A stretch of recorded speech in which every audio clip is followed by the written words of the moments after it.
ইসলামের প্রথম মুয়াজ্জিন যিনি, তার নাম হলো হযরত বেলাল।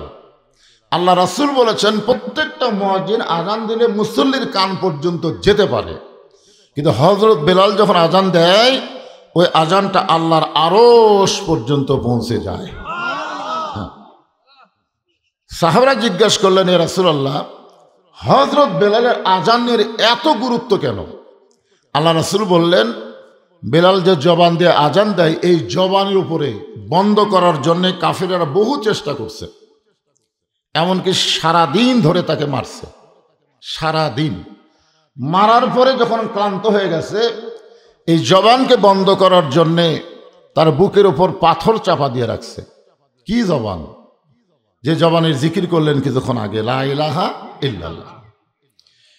এরপরও যখন বন্ধ হয়নি তখন জিহ্বা টেনে বের করে ওই জিহ্বার ভিতরে ওরা পেরেক মেরে দিয়েছে, এরপরেও যেন জবানটা বন্ধ হয়ে যায়।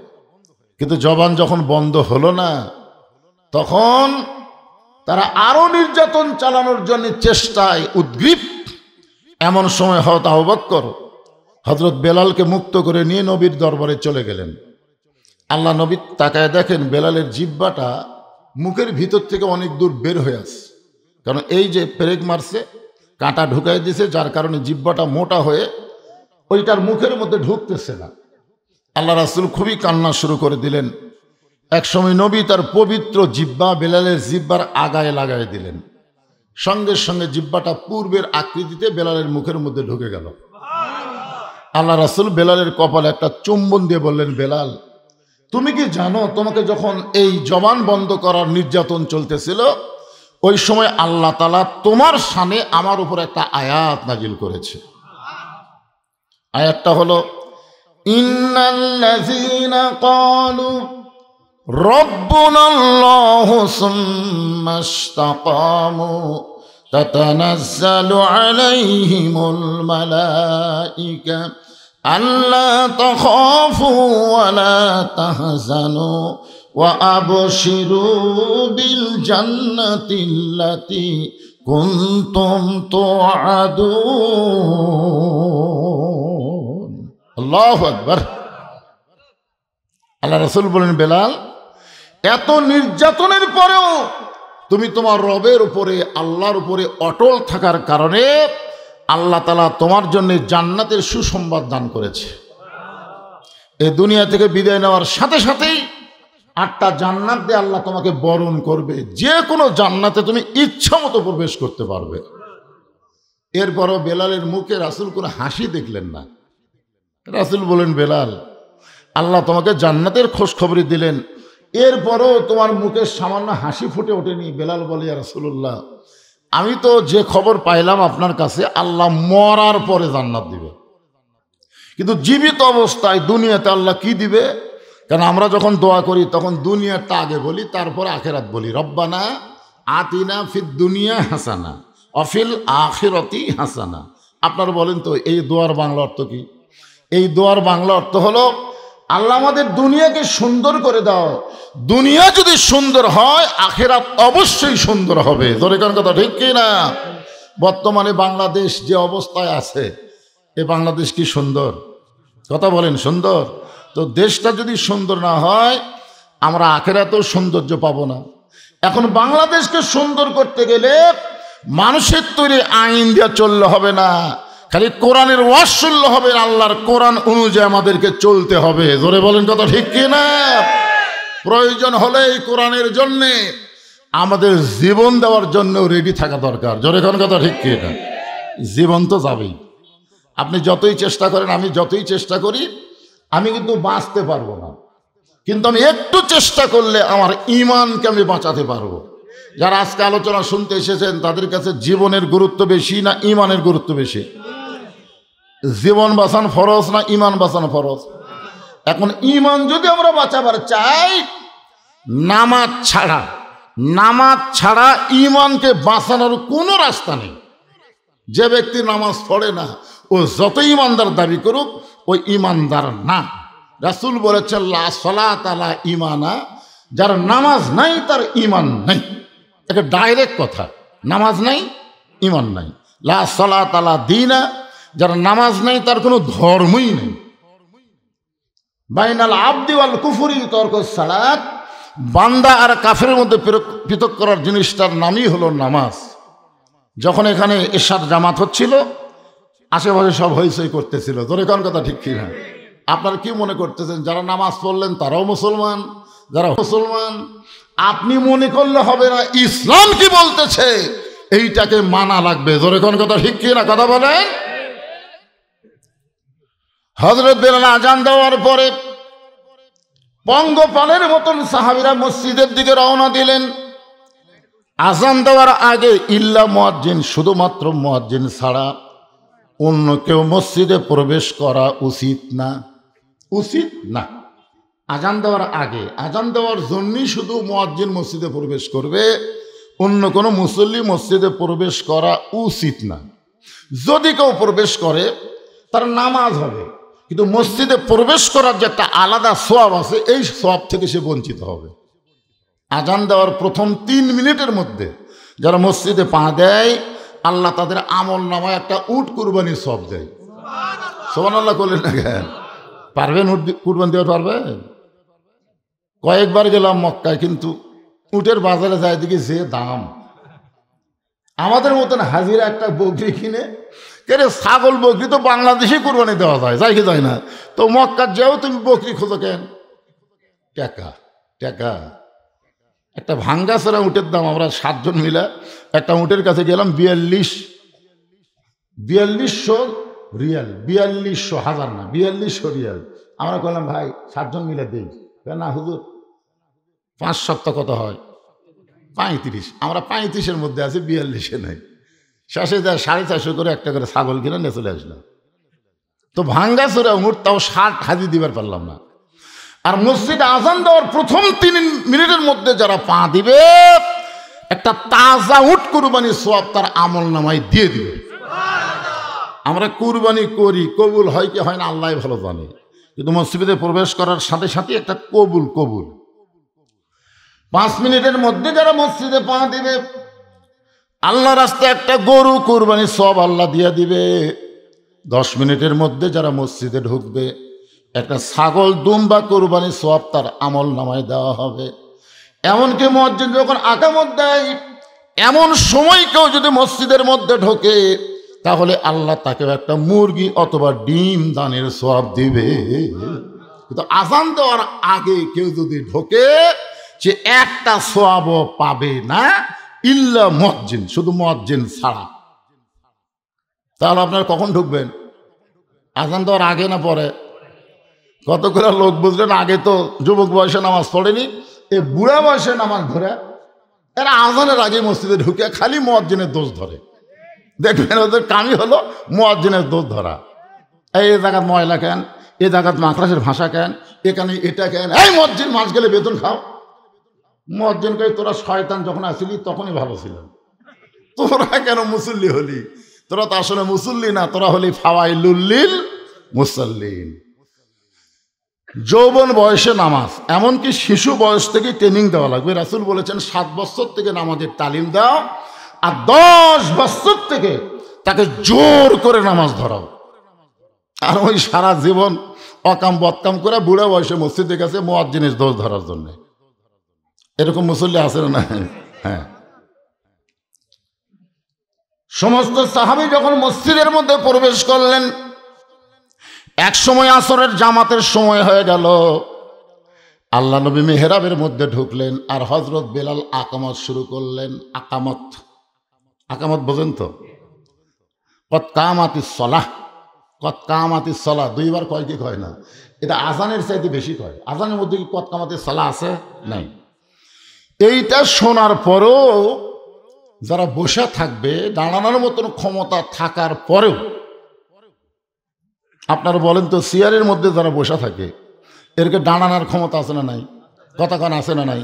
কারণ ওরা না দাঁড়ালে কেমনি মসজিদে আসলো? কারণ যাই হেঁটে পারে তাই তো দাঁড়াবারও পারে। কথা কন না কেন ভাই? যাই হাঁটবার পারে তাই দাঁড়াবার পারে না? যাই বাজার করে 10 কেজি ব্যাগলা গোটা বাজার ঘরে, কোন এলাকায় বাগুনের দাম কম, আলুর দাম কম, ওই ঘুরে ঘুরে বাজার করতেছে, আর মসজিদে এসে চেয়ার খুঁজতেছে। এরকম কিছু বেয়াদব আছে না নাই? জোরে কোন আছে না নাই? আল্লাহ কোরআনে বলেছেন কুমু লিল্লাহি কানিতিন। নামাজের মধ্যে যেই কয়টা ফরজ আছে তার মধ্যে একটা ফরজ হলো দাঁড়িয়ে নামাজ পড়া। জোরে কোন কথা ঠিক কি না? আল্লাহ নবী যতক্ষণ আকামত শেষ না হয় ততক্ষণ নবী কিবলামুখী হন না। যতক্ষণ আকামত দেয় মুয়াজ্জিন ততক্ষণ নবী কিবলামুখী হন না। সাহাবীর দিকে মুসল্লির দিকে মুখ করে নবী থাকেন। কেন থাকেন? যে সামনে কাতারে ওই জায়গায় ফাঁকা আছে, ফাঁক বন্ধ করে দাঁড়াও, এভাবে এই কাতার সোজা করো, পায়ের গোড়ালির সঙ্গে গোড়ালি মিল করো, পায়ের গোড়ালির সঙ্গে গোড়ালি মিল করো, কাতার সোজা করো, কাতারে ফাঁক রাখো না। এমনকি 3-4 কাতার পরেও যদি রাসূল ফাঁকা দেখেন তাহলে ওই যে ফাঁকা, ওই ফাঁকের মধ্যে শয়তান ছাগলের মতন মাথা বার করে দিছে, এই ফাঁক বন্ধ করো। যতক্ষণ পর্যন্ত কাতারের ফাঁক বন্ধ না হয়েছে, যতক্ষণ কাতার সোজা না হয়েছে ততক্ষণ নবী কিবলামুখী হন না। কিন্তু আমরা ইমামেরা যায় আগে কিবলামুখী হয়ে বসে থাকি। এখন মুয়াজ্জিন আজান দেওয়ার আগে বলে মোবাইল বন্ধ করো, কাতার সোজা করো। কে রে পাগলা? মুয়াজ্জিনের মানুষ সবাই দোষ খোঁজে, তার কথা মতো কেউ কাতার সোজা করবে? কাতার সোজা করতে হবে ইমামকে। ইমাম মানে হলো নেতা। দরকার ইমাম মানে কি? হ্যাঁ, আল্লাহ নবী তাকায় দেখেন হযরত বেলাল যখন আকামত দেয় এমন সময় কাতারের ডান সাইডে একটা সাহাবী বসে আছেন। আল্লাহ রাসূল বললেন সবাই যখন দাঁড়িয়ে গেছে তুমি বসে আছো, তুমিও দাঁড়াও। সাহাবী বলে ইয়া রাসূলুল্লাহ, আমি কয়েকবার দাঁড়ানোর চেষ্টা করলাম কিন্তু আমি দাঁড়াবার পারতেছি না। আমি যখন দাঁড়াবার যাই আমার মাথা তখন চক্র দেয়, আমি তখন কোন দিকে কাবা এটা বুঝবার পারি না। এ কারণেই আমি এখন পর্যন্ত বসে আছি। আল্লাহ নবী বললেন এইরকম অবস্থা হওয়ার পিছনে কারণ কি? সাহাবী বললেন আজকে 3 দিন হলে না খাওয়ার কারণে আমার শরীরটা এত দুর্বল হয়ে গেছে, আমার মন দাঁড়ালেও আমার শরীরকে দাঁড়াবার পারতেছি না। আমার মন দাঁড়ে গেছে কিন্তু শরীর, কারণ 3 দিন হলে না খাওয়া। ইয়া রাসূলুল্লাহ, হযরত বেলাল যখন আসরের আযান দিল, ওই আযান শোনার পর আমার ঈমান বলল আর মন বলল, ঈমান আর মন দুইটা যুদ্ধ শুরু হলো। আমার মন বলতেছে বাড়িতেই নামাজ পড়, কারণ তুই দুর্বল, তুই বাড়িতেই নামাজ পড়। কিন্তু আমার ঈমান বলতেছে জামাত ধর। কি ধর? জামাত ধর। জামাত মানে তো বোঝেন না? আপনার তো জামাত ধরতেছেন না, আপনার অন্য দল ধরতেছেন। একটা হলো দল, একটা হলো জামাত। আরবিতে বলে জামাত আর বাংলায় বলে দল। আপনারা আরবিতে খুব একটা গুরুত্ব দেন না, কারণ মসজিদের ইমাম মানেও নেতা, আবার এমপি মানেও নেতা। আপনার কোনটাকে নেতা বিশ্বাস করেন? কথা কয় না, কোনটা মসজিদ ইমাম নেতা বিশ্বাস করে? এটা মুখের কথা, এটা মুখের কথা। মসজিদের ইমামের যদি দাড়ি একটু ছোট হয় আপনার সবাই বলবেন এর পাশে নামাজ পড়া মাকরু, এর দাড়ি তো 1 মুঠ হয়নি। আর সমাজের এমপির মুখে যদি দাড়ি না থাকে একদিনও কি আপনার কষেন? একদিনও করেনি। তার মানে সমাজের নেতাকে আপনারা ভয় করেন আর মসজিদের ইমামকে আপনারা নেতাই মনে করেন না। অথচ আপনারা যখন নামাজ পড়েন তখন কি বলেন? ইক্তেদাইতু বিহাজাল ইমাম। এক হাফেজ সাহেব আমারে কইল, হুজুর বহুদিন হলে নামাজ পড়াচ্ছি, আজকে আমার জীবন সার্থক। আমি বললাম কেমনে? বলে আজকে এমপি আমার পিছনে নামাজ পড়ছে। হুজুর আজকে এমপি কেউ বললো না যে এমপি সাহেব আপনি সামনে যান, একজনও বললো না। সবাই বললো এমপি কাতার সোজা করেন। আমি তখন মনে মনে চিন্তা করলাম তুই যত বড় নেতা হ, আসল জায়গার মধ্যে ঢুকে দেখ নেতাকে। জোরে কোন কথা ঠিক কিনা? ভেজাল জায়গায় তোরা যত বড়ই নেতা হ, আসল জায়গার মধ্যে ঢুকে দেখো আসল নেতাকে। যদি কোনো বড় নেতা মন্ত্রী যদি মনে করে মসজিদের ইমামের আগে আমি নিয়ত করব, ইমামের আগে আমি রুকুত যাব, ইমামের আগে আমি সেজদায় যাব, তুই যত বড় নেতা হ তোর নামাজ আল্লাহ কবুল করবে না। ওই ইমামকে অনুসরণ করে নামাজ পড়া লাগবে। জোরে কোন কথা ঠিক কি না? ইমাম যদি মনে করে যে বাহিরের এই নেতা গম মেরে চাউল মেরে খাইয়া যে ভুঁড়ি করা করছে, আপনারা বলেন তো যার বড় ভুঁড়ি তা রুকুর মধ্যে কষ্ট কম হয় না বেশি হয়? উরা তো মোটা, পেটও মোটা। দেখবেন মাজা কিন্তু সোজা করা লাগবে, সোজা মানে আপনার মাজার উপরে, পিঠের উপরে এক গ্লাস পানি রাখবে, ওই পানিটা যেন না পড়ে, গিলাসটা যেন আপনার পিঠের উপরে স্থির থাকে। আপনারা এই ভুঁড়ি মোটা আর উরাত মোটা, এরা কি ওই রকম পিঠ করে পারবে? কথা কর না, পারবে? গিলাস তুলে যেটাই থবেন করে পড়বে। ইমাম মনে মনে চিন্তা করে, এতদিন রুকুর মধ্যে 3 বার সুবহানাল্লাহ আজিম বলেছি, আজকে বলবো 11 বার, দেখি নেতা কি করে। নেতা খালি মাথা কসলায়, কিন্তু মাথা তুলবার পারে না, কারণ হুজুর যতক্ষণ না তুলবে নেতার কোনো ক্ষমতা নাই। আল্লাহ রাসূল বলেন, ওসমান, নবী যখন মদিনায় হিজরত করে নামাজ কায়েম করলেন, ওই সময় আল্লাহ নবী ছিলেন মদিনার প্রেসিডেন্ট। সুবহানাল্লাহ বলেন। অথচ বাংলাদেশের এক দলের এক নেতা কইছে রাজনীতির সাথে নাকি ইসলামের সম্পর্ক নেই। আপনারা বলেন তো, রাজনীতির সাথে ইসলামের সম্পর্ক আছে না নাই? কথা বলে আছে না নাই? যার সাথে ইসলামের সম্পর্ক থাকবে না, সেটার নীতি হবে না, সেটা হবে দুর্নীতি। জোরে কোন কথা ঠিক কিনা? আপনারা বলেন তো, সমস্ত নীতির রাজার নামই তো রাজনীতি, ঠিক কিনা বলেন? সবচাইতে বড় পথই তো রাজপথ, সবচাইতে বড় হাসি তো রাজহাঁস, ঠিক কিনা বলেন? তাহলে আপনি সবগুলাতে জানেন যে রাস্তার মধ্যে বড় রাস্তা রাজপথ, হাঁসের মধ্যে বড় হাঁস রাজহাঁস, আর নীতির মধ্যে বড় নীতি হলো রাজনীতি। আপনি বলেন তো, বড় নীতি কার? মানুষের না আল্লাহর? কথা বলা লাগবে তো। সূরা মুলকের মধ্যে আল্লাহ কি বলেছেন? তাবারাকাল্লাযী বিয়াদিহিল মুলক, গোটা পৃথিবীর রাজত্ব, কর্তৃত্ব, মালিকানা একমাত্র কার হাতে? তাহলে বাদশাকে, আরো জোরে বলেন বাদশাকে। সম্রাট শাহজাহান মসজিদের মধ্যে গিয়ে নামাজ শেষ করে 2 হাত তুলে বলতেছে, ও বাদশাহ, তোমার দরবারে আমি ফকির।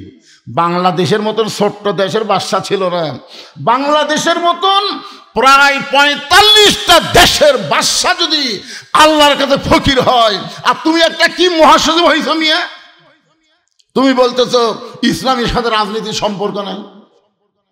আপনারা বলেন, মুসলমানের দেশে এরকম কথা বলার কোনো সুযোগ আছে? কথা বলেন না কেন? কোনো সুযোগ আছে? একটু মনোযোগ দিয়ে শুনবেন। নবী যখন মদিনার রাষ্ট্রপতি হলেন, ওই সময় নবীর কয়েকজন মন্ত্রী ছিলেন। 1 নম্বর ধর্মমন্ত্রী হলেন আবু বকর। 1 নম্বর মন্ত্রী হলো ধর্মমন্ত্রী। যেরকম নাম কি? ধর্মমন্ত্রীর নাম হলো আবু বকর, আর আইন মন্ত্রীর নাম হলো হযরত ওমর। একটু মনোযোগ দিয়ে শুনবেন। দেখেন তো দফতর অনুযায়ী মন্ত্রীগুলা ঠিক আছে কিনা, একটু খেয়াল করে দেখেন তো। অর্থমন্ত্রী হলেন ওসমান গনি। অর্থমন্ত্রী হলো কি গনি? ওসমান গনি। আর শিক্ষামন্ত্রী হলেন হযরত আলী। এখন আপনারা খেয়াল করে দেখেন তো, এই যে 4টা মন্ত্রী যে আমি নাম করলাম, দফতর অনুযায়ী মন্ত্রী ঠিক আছে? ঠিক আছে। আর আমাকে 15.5 বছর যেগুলো মন্ত্রী ছিল, আপনারা দেখেন তো দফতর অনুযায়ী মন্ত্রীগুলো ঠিক ছিল? একটা আইন মন্ত্রী নৌকার মাঝির সাথে ধরা খেলো। জোরে কোন কথা ঠিক কিনা? মাঝির সাথে ধরা খেলো না? একেবারে প্যান্ট শার্ট কোট সব খুলিছে, শার্ট আর লুঙ্গি পরে নৌকাত বসে আছে। সবাই খোঁজ দিছে, ওই নৌকার মধ্যে আছে আইন মন্ত্রী আনিসুল হক।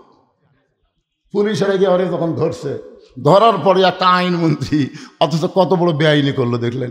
চোখ টেরা করে বললো, এই যে পুলিশ কয়, কাকু তো আর দেখতে পাই না, ও যে বসে নাই। চিনবার পারতিস? আরে চিনবা কেমনে? ওই দাড়ি কেনা চুলে কলপ করছে, এর নাম হলো সালমান এফ রহমান। ই হলো প্রধানমন্ত্রী উপদেষ্টা, যাকে আমরা বাংলাদেশের মানুষ জানি দরবেশ। যেরকম কি বেশ? দরবেশ। দাড়ি কামায়া চুলে কলপ করে বসে আছে। এখন আইন মন্ত্রী হয়ে ওরে ধরা দিল। ওই ধরা পড়ার পরে বললে, ভাই তুমি কি এই কামটা ঠিক করলে? তুমি ধরা পড়ছে আমাকে ধরাই দিলে। আপনারা বলেন তো এটা আইন ঠিক আছে? আর তাকে দীর্ঘদিন আইন মন্ত্রী করা হলো। আল্লামা সাইদ হুজুর সম্পর্কে তার কাছে প্রশ্ন করা হয়েছিল সাংবাদিকেরা, যে অনেক সাক্ষী আজকে পলায়ে গেছে, যারা সাইদি হুজুরের বিরুদ্ধে সাক্ষী দিবে তারা পলায় গেছে, তাদের খুঁজে পাওয়া যাচ্ছে না। তার নামে যে মামলাগুলো করা হয়েছে সমস্ত মামলাই হলো মিথ্যা, তাকে কারাগার থেকে মুক্ত করে দেওয়া দরকার। তখন আইনমন্ত্রী কি বলল যে আইনের বাহিরে আমি কিছুই করতে পারবো না। এইরকম একটা সন্ত্রাসী গুন্ডাকে বাংলাদেশের আইনমন্ত্রী বানাইছিল। ধরে কোন কথা, ঠিক কথা বলেন। আর ধর্মমন্ত্রী যিনি ছিলেন তাকে আমরা চিনি না। আর আল্লাহ নবীর ধর্মমন্ত্রী হলেন আবু বকর। তিনি কেমন ধার্মিক ছিলেন, যার শানে আল্লাহ বলেছেন ইয়া আইয়ুহাল্লাযীনা আমানুত্তাকুল্লাহা ওয়া কুনু মা'আস সাদিকিন। সাদিকিন শব্দের অর্থ হলো সিদ্দিক। সিদ্দিক আবু বকর রাদিয়াল্লাহু কিন্তু একটা ডিগ্রি আছে, নাম কি? সিদ্দিক। আল্লাহ বলতেছেন তোমরা যারা আমাকে বিশ্বাস স্থাপন করো, যারা আমাকে বিশ্বাস করো, তোমাদের কলিজার মধ্যে যদি আল্লাহর ভয় রাখতে চাও, ওই আবু বকর সিদ্দিকের তোমরা দল করো, আবু বকর সিদ্দিকের তোমরা সাথী হয়ে যাও। তিনি কেমন ধার্মিক ছিলেন। ফেরেশতা জিবরাইল এসে নবীকে সালাম দিলেন। সালাম দেওয়ার পরে বলি ইয়া রাসূলুল্লাহ, এই সালামটা স্বয়ং আল্লাহ তাআলা আপনাকে দিয়েছে। নবী আমার দাঁড়িয়ে বললেন জিবরাইল, আল্লাহ আমার দোস্ত। আল্লাহ কি? আমার দোস্ত। এই কারণে আল্লাহ আমাকে তোমার মাধ্যমে সালাম দিছে। জিবরাইল বলেন হুজুর, আল্লাহ শুধু আপনাকে সালাম দেয়নি, আপনার ধর্মমন্ত্রী আবু বকরকেও আল্লাহ সালাম দিছে।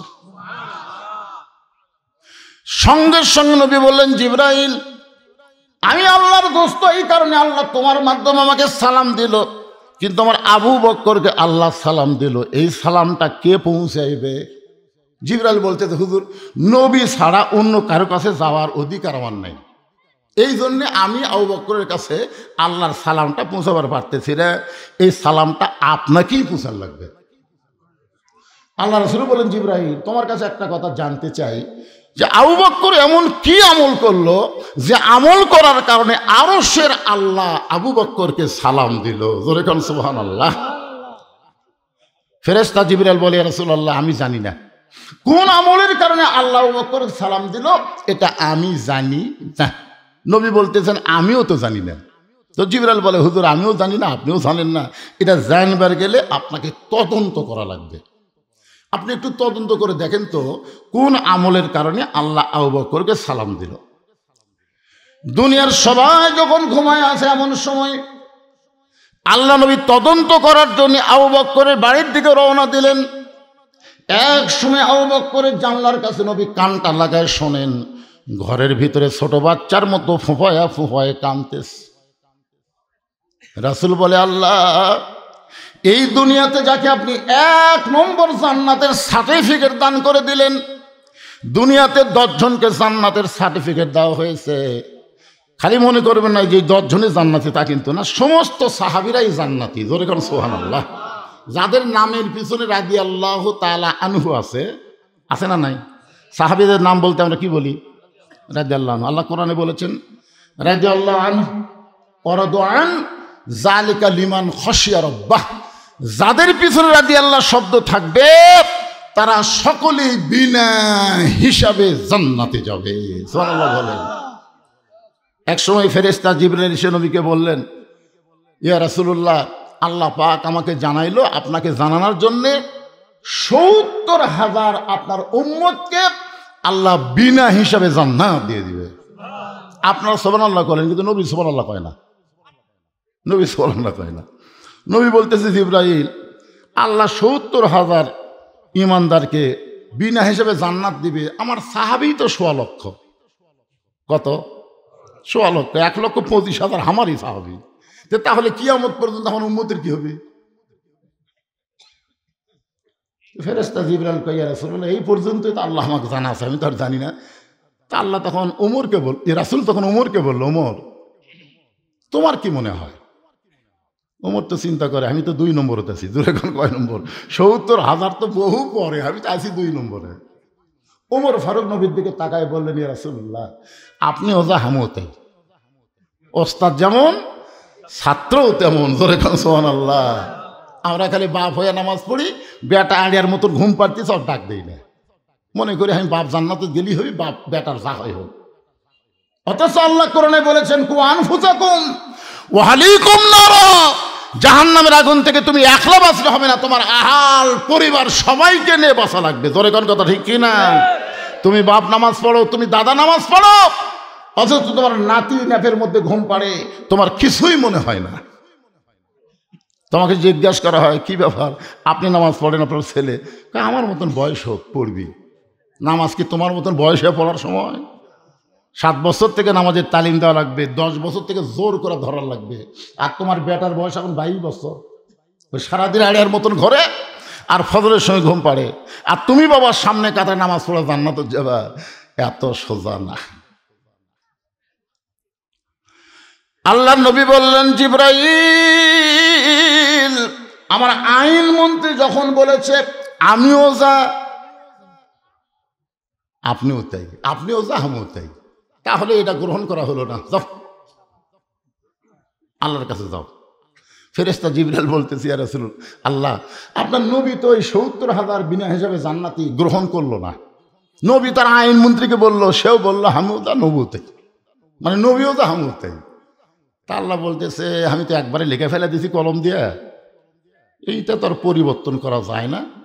তবে একটা কাজ করো, নবীর কাছে যায় বলো যে প্রত্যেক একজনের 70,000 করে বিনা হিসাবে তাদেরকে জান্নাতে দেওয়া হবে। জোরে কোন সুবহানাল্লাহ। হিসাব করে দেখেন তো 70,000, আবার একজনে যদি 70,000 হয়, 70,000 করে এরকম 70,000 বার ইকুয়ালটি আসবে প্রায় 400 কোটির মতন। সেই হিসাবে আমরাও আশা করতে পারি যে আমরাও হয়তো বিনা হিসাবে জান্নাতি। জোরে কোন সুবহানাল্লাহ। কি নবী পাইছি ভাই, আহারে। আল্লাহ নবী বলেন, আল্লাহ যেই মানুষটা দুনিয়ার 1 নম্বর জান্নাতি, সেই মানুষটা এমন করে কেন কাঁদতেছে, এভাবে কেন কাঁদতেছে? নবী কিছু সময় কান্না শোনার পরে মসজিদ নববীতে চলে গেলেন। ফজরের নামাজের পরে আল্লাহ নবী সাহাবীর দিকে মুখ ঘুরায় দেখলেন আবু বকর সামনে কাতারে নবীর পিছনে নামাজ পড়েছে। আল্লাহ রাসূল বললেন, সাহাবীরা আজকে আবু বকরের সঙ্গে আমার গোপন একটা কথা আছে। এই কথা যেই বলেছে সমস্ত সাহাবীরা দাঁড়ায় গেছে, বলে হুজুর তাহলে আমরা যাই, কারণ গোপন কথা বলবার গেলে তো আমাকে থাকা যাবে না। দেখেন নেতা কাক কয়, ইমাম কাক কয়। আজকে বাংলাদেশে যদি ইমাম বলে মুয়াজ্জিনের সাথে আমার গোপন কথা আছে, তখন মুসলিমরা বলবে তাহলে মুয়াজ্জিন কি আপনি বাইরে যান, এই বলবেন না আপনার গোপন কথা বলবার চলে, হুজুর আপনি মুয়াজ্জিনগুলো সাইডে সর। কিন্তু সাহাবীরা ইমাম কেমন মানে সবাই দাঁড়ায় বললেন, ইয়া রাসূলুল্লাহ গোপন কথা যখন আবু বকরের সঙ্গে আছে তাহলে আমরা চলে যাই। সমস্ত সাহাবীরা যখন চলে গেলেন, এমন সময় আল্লাহ নবী আবু বকরকে বলেন, আবু বকর সত্য করে বলতে হবে এমন কি আমল করো যে আমল করার কারণে আরশের আল্লাহ সালাম দেয়। গাছ কাটলে গাছটা যেমন পড়ে যায়, আবু বকর তেমনি মাটিতে পড়ে বলতেছি, ইয়া রাসূলুল্লাহ এই অধমের এমন কোন আমল নাই, এমন কোন আমল আমি করিনি যে আমলের কারণে আল্লাহ আমাকে সালাম দিবে। চিন্তা করছেন, আরশের আল্লাহ সালাম দিছে, আর ওইটা শোনার পরে কাঁদতে কাঁদতে পড়ে গেছে। আর আমাকে একটা এমপি যদি সালাম দেয়, চা খাবার তো গল্প করি আমার দাম আছে রে, এমপি আমার সালাম দিছে। এমপি মাঝে মধ্যে মোবাইলের মধ্যে শেখ হাসিনা সালাম দিত, ঠিক কিনা, সবাইকে দিত, একটা কম্পিউটার রেকর্ড করে রাখতো, এই স্বাধীনতার আগ দিয়ে একটা সালাম দিত যে স্বাধীনতাটা ভালোভাবে সবাই পালন করবে, আসসালামু আলাইকুম আমি প্রধানমন্ত্রী বলতেছি, ওই খালি ওয়ালাইকুম ওয়ালাইকুম করে, কিন্তু কোনো রিপ্লে আসে না। তার মানে কি ওটা রেকর্ড করে প্রত্যেকটা মোবাইলে দিছে, আয় হাই গল্প করে প্রধানমন্ত্রী আমাকে সালাম দিছে। তোমাকে সালাম দিছে ঠিকই, তোমার সালামের উত্তর নিছে, উত্তর নেই। আল্লাহ রাসূল বলে, আবু বকর সত্যি করে বলো এমন কি আমল তুমি করো যে আমল করার কারণে আরশের আল্লাহ তোমারে সালাম দেয়। আবু বকর বলে, রাসূলুল্লাহ আমি বলতে পারবো না। রাসূল বলেন, জিবরাইলও জানে না, আমি নবীও জানি না, তুমিও বলতে পারবা না, যে তদন্ত করে ধরা পড়েছ। সবাই যখন ঘুম পাড়ে, এমন করে তুমি ঘরের মধ্যে কেন কাঁদতেছিলে? আবু বকর বলে, রাসূলুল্লাহ তাহাজ্জুদের নামাজের পর ফজরের একটু সময় বাকি আছে, আর ওই সময়ের ভিতরে আমি আল্লাহর মোরাকাবা মুশাহেদায় লিপ্ত হলাম। মোরাকাবা মুশাহেদা এটা পীর সাহেবের তৈরি না। রাসূল কিন্তু দীর্ঘ 3.5 বছর মোরাকাবা করেছেন জাবালে রহমত গারে হীরার ভিতরে। জোরে কোন কথা ঠিক কিনা? যখন কোরআনের প্রথম 5টা আয়াত নিয়ে জিবরাইল আসলেন, তখন জিবরাইল কিন্তু তাকায় দেখে গর্তের ভিতরে একটা মানুষ বসে আছে এইভাবে। ফেরেশতা জিবরাইলকে ক্যারি, এই ছোট্ট একটা গর্ত, আর সেই গর্তের মধ্যে একটা মানুষ বসে আছে। বসে অবস্থায় দেখা যায় 2 হাত। আর এই মানুষটার উপর আল্লাহ কোরআন নাজিল করতেছে, যে কোরআন পাহাড় সহ্য করতে পারবে না, আসমান সহ্য করতে পারবে না, আর সেই কোরআন এই মানুষের উপরে আল্লাহ নাজিল করতেছে। এই কথা মনে করি আল্লাহ বলতেছে, ইয়ানজুরু বিনুরিল্লাহ, জিবরাইল চোখ দিয়ে দেখলে হবে না, নজর করো। ফেরেশতা জিবরাইল নজর করে দেখতে পায় আল্লাহ আর নবী এক জায়গায়। ধরে কেন সুবহানাল্লাহ। যখন কোনো বান্দা মুরাকাবা মুশাহেদায় লিপ্ত হয়, মুরাকাবার সবচাইতে ভালো মাধ্যম হলো সেজদা। জোরে বলেন নাম কি?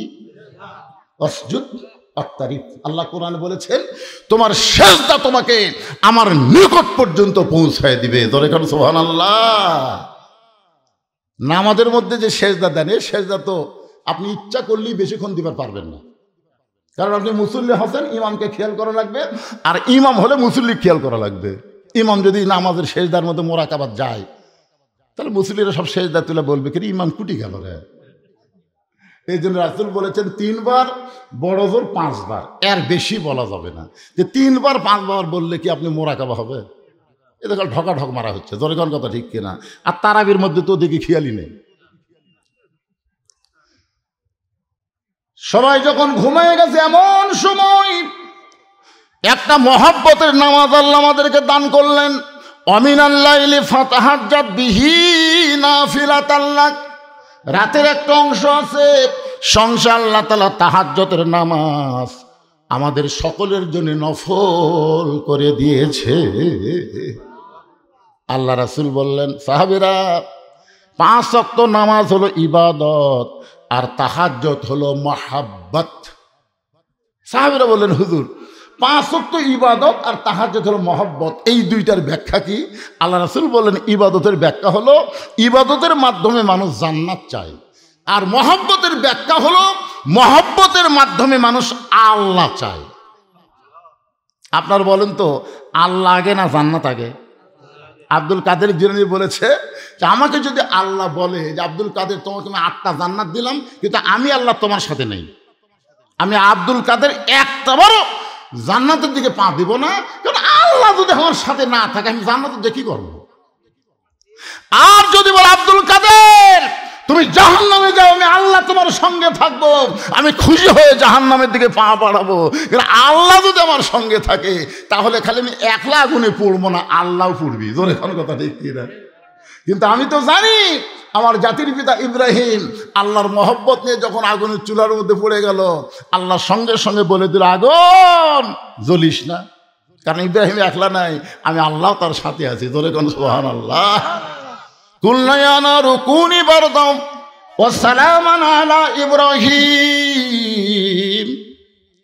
এই তাহাজ্জুদের মহব্বতের নামাজ হয় মোরাকাবা। আবু বকর বলে, রাসূলুল্লাহ আমি মোরাকাবার হালতে দেখতে পাই কে যেন ঘোষণা করতেছে, আল্লাহ সবাইকে জান্নাত দিবে, আল্লাহ সবাইকে জান্নাত দিবে, শুধু একজনকে জাহান্নাম দিবে। আমার মনে এত বড় ভয়, ওই একজন যদি আবু বকর হয়। ইয়া রাসূলুল্লাহ আমার মনে এত বড় ভয়, সবাইকে আল্লাহ জান্নাত দিবে, কিন্তু একজনকে জাহান্নাম দিবে। আমার এত ভয়, ওই ভয়টা পেয়ে আমি ছোট বাচ্চার মতন কান্না শুরু করে দিলাম। সঙ্গে সঙ্গে জিবরাইল এসে বললেন, ইয়া রাসূলুল্লাহ, আবু বকরের ভয়ের কারণে আল্লাহ তাআলা বলতেছেন, ইন্না আকরামাকুম ইনদাল্লাহি আতকাকুম, যার অন্তরে বেশি ভয় সে তত সম্মানিত হয়, আরশের আল্লাহ তাকে সালাম দেয়। এখন বলেন, ধর্মমন্ত্রী হিসাবে আবু বকর কেমন? ধর্ম ভিতরে আছে না নাই? কেমন আছে? কোরআন দিয়ে যখন রাষ্ট্র চলবে, এই বাংলাদেশে ধর্মমন্ত্রী যিনি তিনি হতে পারবেন না। ধার্মিক মানুষকেই ধর্মমন্ত্রী বানানো হবে। প্রয়োজনে মন্ত্রী শুধু নামাজ পড়বে না, মাঝে মধ্যে নামাজ পড়ানোর যোগ্যতা থাকা লাগবে। ধরে কোন ঠিক কি না? আল্লামা সাইদি হুজুর যদি জীবিত থাকতো, আল্লাহর কোরআনের আইন চালু হলে তাকেই কিন্তু ধর্মমন্ত্রী বানানো হতো। ধরে কোন কথা ঠিক কি না? আপনারা বলেন তো, তার মধ্যে ধর্ম কেমন ছিল? খালি ভালো। যত কথা বলে গেছে প্রত্যেকটা কথা অক্ষরে অক্ষরে ফলে যাচ্ছে। ধরে কোন কথা ঠিক কি না? কিছুদিন আগে আমার এলাকার এক আওয়ামী লীগ নেতা আমাকে বলছে, হুজুর সাইদি সাহেব আসলে আল্লাহর ওলি। কে রে, এ কথা আগে কইসনি কে রে? হুজুর বলবার চাই, কিন্তু দলের চাপ তো বলে পারি না। আসলে আওয়ামী লীগের মধ্যে শতকরা 90% আওয়ামী লীগ সাইদি হুজুরকে খালি ভালোবাসে না, তার যে কোনো অপরাধ নাই এটাও তারা বিশ্বাস করে। শুধু ভারতের মালওয়ানের বাচ্চারা হাসিনাকে চাপ দিয়ে ইসলামী আন্দোলনের সিংহ পুরুষকে অন্যায়ভাবে ফাঁসির কাস্টে নিয়ে গেছে। ধরে কোন কথা ঠিক কিনা? যে কয়জনকে ফাঁসি দেওয়া হয়েছে তদন্ত করে দেখেন, তারা কোনো অপরাধের সাথে জড়িত না। বাংলাদেশে আল্লাহর কোরআনের আইন চালু করতে দেবে না বলে ভারত এরকম ষড়যন্ত্র করে। কারণ কি জানেন? কারণ কোরআন দিয়ে যখন বাংলাদেশ চলবে, তখন ভারতের দিকে বাংলাদেশ তাকাবে না, আমেরিকার দিকে বাংলাদেশ তাকাবে না, কোনো দেশের দিকে বাংলাদেশ তাকাবে না। বাংলাদেশ তাকায় থাকবে আমরা আল্লাহর দিকে। ধরে কোন কথা ঠিক কি না? এখন আমরা তাকে আছি, ভারত যদি বন্ধ করে দেয় আমরা খামো কিরা? ফেরে পাগলা, তোমার ইমানই নাই। ভারত বন্ধ করে দিলে কি খাবা? ভারত কি দিবি? যদি আমরা আল্লাহর মুখাপেক্ষী হই, তাহলে আল্লাহ ভারতের জন্য রেজেক বন্ধ করে দিবি। ধরে কোন কথা ঠিক কিনা? যেদিন থেকে ভারত চিনি বন্ধ করছে, আলু বন্ধ করছে, পেঁয়াজ বন্ধ করছে, আপনারা দেখেন তো বাংলাদেশে সেদিন থেকে দাম বাড়িছে না কমিছে? কথা কয় না পারে। তার মানে ওমা মিন দাব্বাতিন ফিল আরদি ইল্লা আলাল্লাহি রিজকুহা। এই আয়াতের ব্যাখ্যা হলো, পৃথিবীতে এমন কোনো বিচরণশীল প্রাণী নাই যার রেজেকের ব্যবস্থা আল্লাহ করেন। আর আল্লাহ কোরআনে বলেন, ফালিয়াবুদু রাব্ব হাযাল বাইত আল্লাযী আত'আমাহুম মিন জু'ইন ওয়া আমানাহুম মিন খাউফ। আল্লাহু আকবার। আল্লাহ বলতেছেন ওই ঘর মানে কোন ঘর? আল্লাহর কাবা ঘরের মালিকের তোমরা গোলামি করো, নামাজ পড়ো, আমি আল্লাহর সাথে সাথে তোমাদেরকে 2টা পুরস্কার দিব। 1 নম্বর পুরস্কার হলো, ক্ষুধা তোমাদের থাকবে না, তোমাদের দারিদ্র থাকবে না, তোমাদের রিজেকের সমস্ত পেরেশানি আমি আল্লাহ তাআলা দূর করে দেব। ও আমানাহুম মিন খাউফ। ভারত তোমাদেরকে দখল করবে, আমেরিকা তোমাদেরকে দখল করবে, এই ভয় থেকে আমি আল্লাহ পুরোপুরি তোমাদের নিরাপত্তা দিব। ওদের অ্যাটম বোমা থাকতে পারে, তোমাদের ঈমান থাকবে, ঈমানের কাছে কোনো অস্ত্র কুলাবে না। জোরে বলেন কথা ঠিক কিনা? একটা অস্ত্র কুলাবে না। ঈমানের কাছে অস্ত্র ফুটবি? আরে ওরা ইসরায়েলকে এমন একটা অস্ত্র দিল যে ফিলিস্তিনের ছোট বাচ্চাকে টার্গেট করে গুলি করবা, কোনো সাউন্ড হবে না, বুঝবারই পারবি না। মায়ের কোলে বাচ্চা আছে, মা গুলি লাগবে না, সন্তানকে গুলি লাগে বুক পুড়ে যাবি। আল্লাহ বলে, ও আমেরিকা ইসরায়েলকে সহযোগিতা করে ফিলিস্তিনের বাচ্চাদেরকে পুড়াচ্ছ, আমি আল্লাহ ইচ্ছা করলে গোটা আমেরিকা পুড়াই দেবো। ধরে কোন কথা ঠিক কিনা? আপনার বলেন তো, পোড়া শুরু হয়নি? কথা বলেন না, পোড়া শুরু হয়নি? পানি দিয়ে বহু কিছু দিয়ে যখন আগুন থামছে না, তখন মুসলমানের কাছে গিয়ে বলতে দেবে, ভাই তোমরা আজান দাও রে। এই সময় আজান না দিলে আগুন থামবি না। কারণ ঠেলা পড়লে আর অ্যাটম কুলায় না, আর হাইড্রোজেন কুলায় না, আর ভগবান কুলায় না, আর ঈশ্বর কুলায় না, গড কুলায় না, একমাত্র আল্লাহ। জোরে বলেন কথা ঠিক কিনা? সে আল্লাহর প্রতি পরিপূর্ণ আস্থা এবং বিশ্বাস রেখে এই মুহূর্তে একটা তাকবীর দেওয়া লাগবে। পারবেন আপনারা? লিল্লাহে তাকবীর। আসলে হয়েছে আলহামদুলিল্লাহ। আপনাদের এলাকায় এই সন্ধ্যার সময় মাহফিল করতে ভয় পায়। আপনারা বলেন তো এই সময় মানুষ কম না বেশি? এইবারে এলাকার কোনো মাহফিল হয়নি? হয়েছে না হয়নি? রাতের বেলা মানুষ কেমন হয়েছে?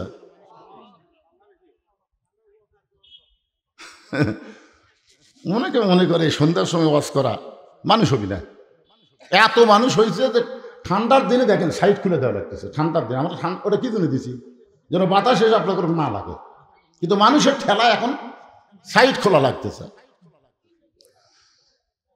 একটু মনোযোগ দিয়ে শোনেন। আল্লাহ রাসূল ডাকতেন ওসমান, মনে আছে না ভুলে গেছেন? তখন ওসমান ছিলেন অর্থমন্ত্রী।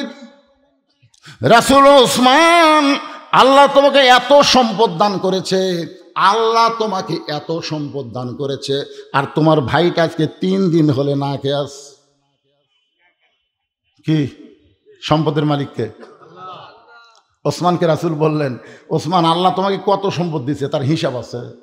ওসমান বললেন, হুজুর আমার সম্পদ রাখার জন্য যে গুদামগুলো আছে ওই গুদামের তালার চাবি টানতে একটা উট হিমশিম খায়। তালা না, খালি চাবি চাবি, ওই যে তালা লাগানোর পর যে আপনার কি কোন সোরানি কন্যা চাবি খান, এই চাবি টানতে একটা উট হিমশিম খায়, মাঝে মধ্যে বসা যায়। তো রাসূল বললেন, ওসমান আল্লাহ যদি তোমার এই সকল সম্পত্তি ফেরত চায় তুমি কি দিবা? ওসমান সাথে সাথে ওই যে চাবি বহন করা উটটা এনে রাসূলের হাতে দিয়ে বলেন, ইয়া রাসূলুল্লাহ শুধু সম্পদ না এই উটটাও দিয়ে দিলে। দিয়ে দিলাম, কারণ চাহিবা মাত্র ওহার বাহককে দিতে বাধ্য থাকিব। জোরে খান কথা ঠিক কিনা? টাকার উপর লেখা আছে না নাই? বাহক আসলে কে? চাহিবা মাত্র আর বাহককে দিতে বাধ্য থাকিব। ওসমান আল্লাহ নবীর সামনে উটের রশি দিয়ে বলে, ইয়া রাসূলুল্লাহ আজ থেকে আমার কোনো টেনশন নাই, কোনো টেনশন নাই, কারণ আল্লাহর সম্পদ আল্লাহ দিয়া আমি একেবারে ফ্রি হয়ে গেলাম। রাসূল খালি আসমানের দিকে তাকায় আছে। আল্লাহ বলার সঙ্গে সঙ্গে ওসমান সব আমার হাতে তুলে দিল। আপনি ওসমানকে কি দিবেন? আল্লাহ বলে, হাবিব আমার গানি ডিগ্রি আমি ওসমানকে দিয়া দিলাম। আল্লাহ গানিয়ুন ওয়া আনতুমুল ফুকারা। রাসূল বললেন, ইল্লা ওসমানু গানি। জোরে কোন সুবহানাল্লাহ। সে ওসমানকে রাসূল বলতেছেন, আল্লাহ তোমাকে এত সম্পদ দান করেছে আর তোমার ভাই 3 দিন হলে না খেয়ে আছে, তুমি কি পারবা না তোমার ভাইয়ের বাড়িতে খাবার পৌঁছা দিতে? ওসমান গনি বলে, ইয়া রাসূলুল্লাহ আমি যদি আগে জানতাম আমার ভাই না খেয়ে আছে, আমি নিজে না খাই আমার ভাইয়ের বাড়িতে খাবার পৌঁছাতাম, আমি নিজে না খাইয়া আমার ভাইয়ের বাড়িতে খাবার পৌঁছাইতাম। আল্লাহ রাসূল বলেন, সাহাবীরা আজকের মতো নামাজ শুরু করে দিব। কিন্তু নামাজের পরে, রে দুর্বল সাহাবী যিনি বসে বসে নামাজ পড়তেছ, আজকে বসেই তুমি নামাজ পড়ো। নামাজ শেষ করে ওসমানের কাছে যাবে, ওসমান এমন দেওয়া দিবে তোমার আর কোনোদিন না খেয়ে থাকা লাগবে। আপনারা বলেন তো ওসমান কম দেয় না বেশি দেয়? জোরে বলেন। রাসূলকে সাহাবী বলতেছি, ইয়া রাসূলুল্লাহ আজকে 3 ধরনের কিছুই খাইনি হুজুর, মেহেরবানিকে আমাকে একটু খাবার সাহায্য করেন। সঙ্গে সঙ্গে নবী জুব্বা তুলে দেখালেন, পেটের মধ্যে পাথর বেঁধে নবী বসে আস। সাহাবী বলে, ইয়া রাসূলুল্লাহ আমি বুঝবার পারিনি আমার চাইতে আপনার ক্ষুধা বেশি, হুজুর আমি চলে যাই। রাসূল বলেন, যাও, তবে বাড়ি যাও না, আমার ওসমানের কাছে যাও। নবীর কথা মতো গরিব সাহাবী ওসমান গনির বাড়িতে সন্ধ্যার সময় গিয়ে দেখে ওসমান গনির বাতির আলো বেশি, শোলটা টাইনা আলো কম করতেছে। গরিব মনে মনে চিন্তা করে, আমার বাড়িতে এর চাইতে বেশি আলো জ্বলে, কিন্তু আমি শোলটা টাইনা আলো কমাই না, এ তো কৃপণের বাপ, এর কাছে বলার আগেই ফুটুস দেই। নবীর কাছে গিয়ে বলে, রাসূলুল্লাহ আপনি দিবার পারবেন না ঠিক আছে, কিন্তু এমন কিরপুরের কাছে আমারে কেন পাঠাইলেন? আল্লাহ নবী বললেন, তুমি কি তোমার অভাবের কথা কইছো? বলে স্বভাব দেখে বলার সুযোগ পাইনি। রাসূল বলে, আবার যাও। পরদিন সকালবেলায় ওই গরিব সাহেব ওসমান গনির দরবারে গিয়ে দেখে ওসমান গনির মাথার বালিশের তুলা বের হয়ে গেছে। যেই বালিশে মাথা দিয়ে ঘুম পাড়ে ওই বালিশের কোনা ফাইটা তুলা ঘরের মধ্যে বের হয়ে গেছে। ওসমান গনির তুলাগুলো খুঁটায় খুঁটায় বালিশের খোলের মধ্যে ঢুকাই। গরিব মনে মনে কয়, আর চাইতে বেশি তুলা যদি আমার ঘরে পড়ে থাকে আমি শামটা দিয়ে ঝাড় দেব, এরকম খুঁটায় খুঁটায় আবার খোলের মধ্যে ঢুকাবো না। এমন কিরপন তো কোনোই কিছুই দিবে না। নবীর কাছে গিয়ে বলতেছে, রাসূলুল্লাহ আপনি দিবার পারবেন না ঠিক আছে, কিন্তু এমন কিরপনের কাছে আমার কেন পাঠাইছেন? রাসূল বলে, তুমি কি তোমার অভাবের কথা কইছো?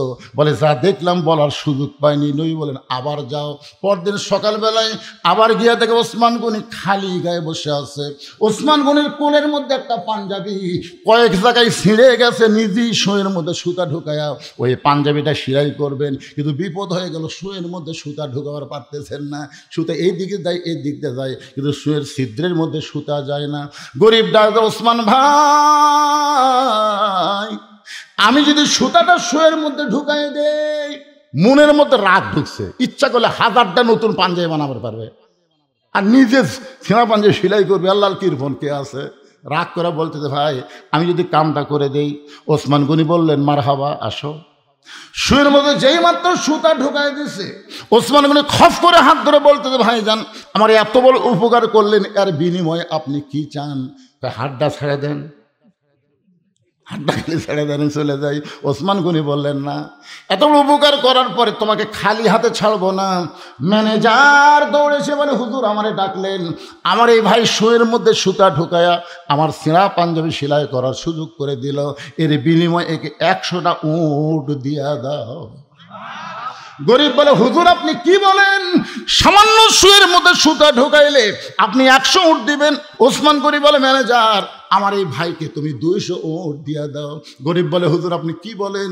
সামান্য শুয়ের মধ্যে সুতা ঢুকাইলে আপনি 200 উট দিবেন? ওসমান বলে, ম্যানেজার ওই ফার্মে কত উট আছে? বলে 2000-এর বেশি। বলে, সব আমার ভাইকে দিয়া দাও। গরিব বলে, হুজুর আর বাড়াবেন না, আর বাড়াবেন না। সামান্য শুয়ের মধ্যে সুতা ঢুকাইলে যদি আপনি আমাকে 2000 উট দেন, তাহলে পরপর 3 বার কি দেখলাম? বলে, কি দেখছো তুমি? প্রথম দেখলাম আলো বেশি আলো কমাইতেছেন, তারপরে দেখলাম বালুচ ফাইটা তুলে পড়ে গেছে, ওই তুলা খোটায় খোটায় বালুচের মধ্যে ঢুকালেন। তারপরে দেখলাম ছিঁড়া পাঞ্জাবি সেলাই করবেন, কিন্তু শুয়ের মধ্যে সুতা ঢোকাবার পারতেছেন না। ওসমান গনি মুচকি মুচকি হাসের বলে, ভাই তুমি 3 বার যেইটা দেখছো এর নাম হলো দুনিয়া। বাল তুসিরুনাল হায়াতাদ দুনিয়া ওয়াল আখিরাতু খায়রুন ওয়া আবকা। তুমি 3 বার যেটা দেখছো তার নাম হলো দুনিয়া, আর তোমাকে যেইটা দিলাম তার নাম হলো আখিরাত। এই দুনিয়াতে আলোর দরকার ওসমানের নাই, এই দুনিয়াতে আরামের বালিশের দরকার ওসমানের নাই, এই দুনিয়াতে ভালো পাঞ্জাবির দরকার ওসমানের নাই। ওসমান হলো আখিরাতের কাঙ্গাল। তোমাকে 2000 উট দিয়া আল্লাহ যেন ওসমানকে আখিরাতে দেয়। লিল্লাহে তাকবীর।